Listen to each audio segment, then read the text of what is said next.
Good morning students. तो हमने last video में हमने किया था सर्वनाम की परिभाषा और उसके प्रकार में से सिर्फ एक प्रकार के बारे में ही पढ़ा था। तो थोड़ा सा रिवाइज कर लेते हैं और फिर आगे स्टार्ट करते हैं। तो सर्वनाम किसे कहते हैं, क्या डेफिनेशन थी? सर्वनाम जो संज्ञा के स्थान पर प्रयोग किए जाने वाले शब्द को सर्वनाम कहते हैं। सर्वनाम के कितने भेद होते हैं? सर्वनाम के 6 प्रकार होते हैं। पुरुषवाचक सर्वनाम, निश्चयवाचक सर्वनाम, अनिश्चयवाचक, प्रश्नवाचक, संबंधवाचक और निजवाचक। हमने उस दिन पुरुषवाचक सर्वनाम के बारे में अच्छे से पढ़ा था कि ये आगे इसके 3 प्रकार होते हैं, उत्तम पुरुषवाचक, मध्यम पुरुषवाचक और अन्य पुरुषवाचक। उत्तम पुरुषवाचक जिसमें वक्ता खुद अपने लिए प्रयोग करता है, जैसे मैं, मेरा आदि। इसमें जैसे लिख देती हूँ मैं, मेरा। मध्यम में जो सुनने वाला होता है उसको मध्यम पुरुषवाचक कहते हैं, जैसे आप। और अन्य जब हम किसी के बारे में बात कर रहे होते हैं, तीसरे पर्सन के बारे में, यह, वह आदि। ठीक है। और आगे अब हम आगे पढ़ेंगे। ये तो यहाँ तक तो हमने पहले रिवाइज कर लिया था। अब आगे देखो, निश्चयवाचक सर्वनाम। निश्चयवाचक सर्वनाम में वह सर्वनाम शब्द जिससे किसी दूर या पास की वस्तु का हमें उसके बारे में संकेत करते हैं। निश्चय वस्तु या व्यक्ति की ओर संकेत करते हैं, वो चाहे पास है या दूर है, उसके बारे में जब हम संकेत करते हैं और पर उसके बारे में हमें निश्चय पता होना चाहिए, मतलब पक्का पता होना चाहिए अच्छी तरह से कि ये, जैसे कि आप एग्जाम्पल देखो, जैसे मैं ये कहूँ कि ये टेबल, ये मेज मेरी है, तो ये मैंने कहा ना कि ये है मेरी है, तो ये पक्का पता है कि ये मेरी है। जैसे ये चौक मेरा है, तो ये निश्चय पक्का पता है ना, इसलिए। तो इसकी क्या उदाहरण हो जाएगी, जैसे यह है, यह है आदि। ठीक है। आगे देखो, अनिश्चय, जिसमें हमें निश्चय तौर से पता ना हो, जिसमें डाउट हो जिस बात में कि अच्छी तरह हमें पता नहीं है। जैसे आप एग्जाम्पल देखो, जैसे मैं जब आपके घर में डोरबेल बजती है तो आपको यही कहा जाता है ना कि जाओ बेटा, दरवाजे पर कोई आया है, जाकर गेट खोलो। तो उसमें आपको ये तो पता है कि दरवाजे पर कोई आया है, पर ये तो नहीं ना पता कौन आया है। ये तो दरवाजा खोलने पे पता चलेगा ना कि कौन आया है। उसी तरह जब हमें बात का अच्छी तरह पता ना हो, उसको अनिश्चयवाचक कहते हैं। जिसमें अनिश्चित व्यक्ति, वस्तु, स्थान आदि का बोध कराते हैं, उन्हें अनिश्चयवाचक सर्वनाम कहते हैं। अब जैसे आप एक उदाहरण देखो कि गिलास में कुछ रखा है, तो हमें ये नहीं पता कि गिलास में क्या रखा है, कि ये दूध है या लस्सी है, ये तो नहीं ना पता चलता। तो ये तो इसको इसमें जैसे कुछ शब्द, ये क्या हो गया, अनिश्चयवाचक हो गया। अब जैसे कोई तुम्हें ढूंढ रहा है, कोई में कोई भी हो सकता है, कोई, तो ऐसे में क्या होएगा, ये सारे शब्द अनिश्चयवाचक हो जाते हैं, जिसमें हम ये शब्द यूज करते हैं, कोई, है ना, कुछ,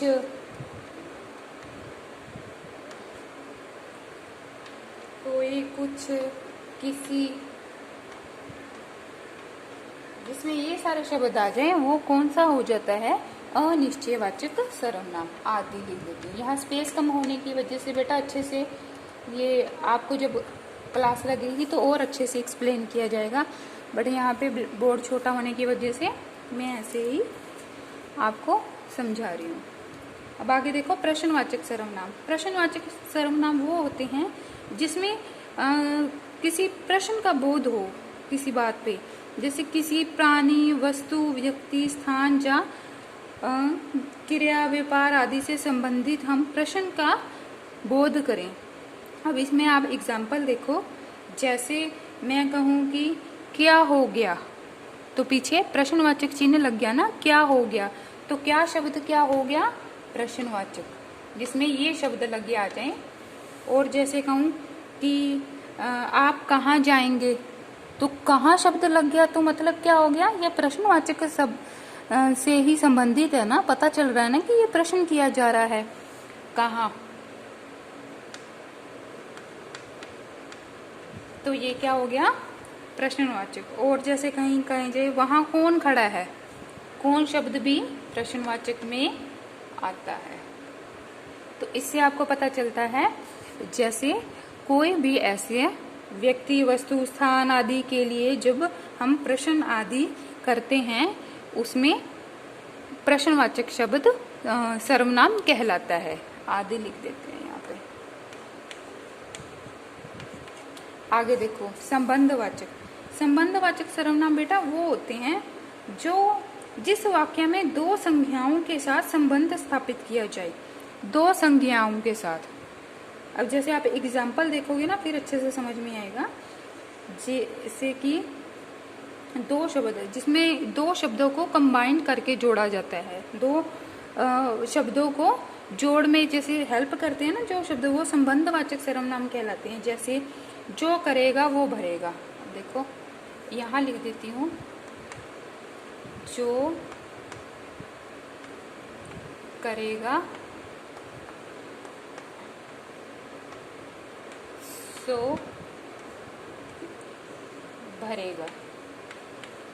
तो इसमें संबंधवाचक आपको क्या लगता है, क्या होएगा? अब जैसे अब अकेला अकेला पढ़े, करेगा भरेगा, तो ये तो कुछ मतलब नहीं ना बना। अब जब हम इसमें जो लगा देते हैं और सो लगा दिया, जो करेगा सो वैसा ही भरेगा, तो ये चीज हो गई संबंधवाचक की उदाहरण। अब जैसे एक और उदाहरण देखो, जैसा करोगे वैसा भरोगे। अब इसमें हम ये भी तो लिख सकते थे ना, जैसा करोगे वैसा भरोगे। इसमें देखो, एक मिनट,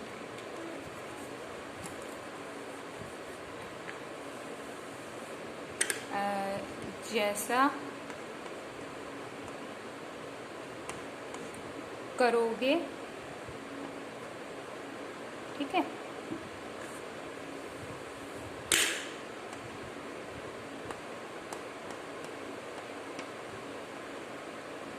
वैसा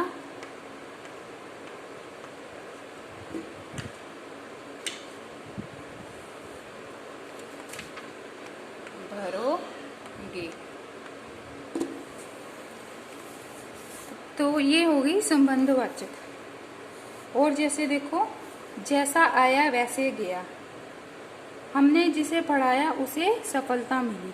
तो ये दोनों, हमने जिसे पढ़ाया, तो जिसे शब्द जिसे पढ़ाया उसे सफलता मिली, जिसे और उसे क्या हो गया, ये दोनों बातों को जोड़ रहे हैं। अगर हम ये शब्द नहीं लगाते तो उस बात का कोई मतलब नहीं बनता। जिसे और उसे लगाने से हमने जिसे पढ़ाया उसे सफलता मिली, तो इससे ये वाक्य पूरा हो गया। और ये दोनों वाक्यों को जोड़ रहे हैं, तो ये संबंधवाचक सर्वनाम कहलाते हैं। आगे देखो, निजवाचक सर्वनाम। निज नाम से ही पता चल रहा है, मतलब स्वयं, अपने लिए। जो शब्द हम अपने लिए प्रयोग करते हैं ना, जो सर्वनाम शब्द, उसको निजवाचक सर्वनाम कहते हैं। अब जैसे देखो कि मैं अपने बारे में कोई बात बता रही हूँ, अपने से रिलेटेड कोई भी बात बता रही हूँ, उसको निजवाचक सर्वनाम कहते हैं। जैसे हम अपने कर्तव्य से कभी ना चूकेंगे, कि हम अपने बारे में ही बात कर रहे हैं ना, कि हम अपने कर्तव्य से कभी ना चूकेंगे। और देखो, जैसे मैं अपने आप खा लूंगा, अपने आप, अपने बारे में कह रहे हैं ना, अपने स्वयं की बात कर रहे हैं। और एग्जाम्पल देखो, मैं कल दिल्ली गया, मैं, तो जो भी बात हम अपने लिए शब्द का प्रयोग करते हैं उसको कहते हैं निजवाचक सर्वनाम। देखो, जैसे इसकी उदाहरण हो जाएगी, मैं, हम, मेरा, मुझे,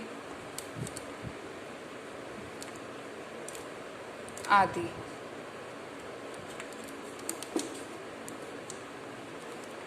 ठीक है, तो ये थे बेटा सर्वनाम। सर्वनाम को आपको, मुझे उम्मीद है कि आपको अच्छे से समझ में आ गया होगा। सर्वनाम किसे कहते हैं? संज्ञा के स्थान पर प्रयोग किए जाने वाले शब्द सर्वनाम कहलाते हैं। सर्वनाम के 6 प्रकार होते हैं: पुरुषवाचक, निश्चयवाचक, अनिश्चयवाचक, प्रश्नवाचक, संबंधवाचक और निजवाचक। तो बेटा आप अपनी बुक में जो आपको दिया गया है उसको भी अच्छे से रीड करना, और इसमें से आपको थोड़ी वीडियो से हेल्प मिलेगी। तो उम्मीद है कि आप अच्छे से समझ गए होंगे। ओके बच्चों।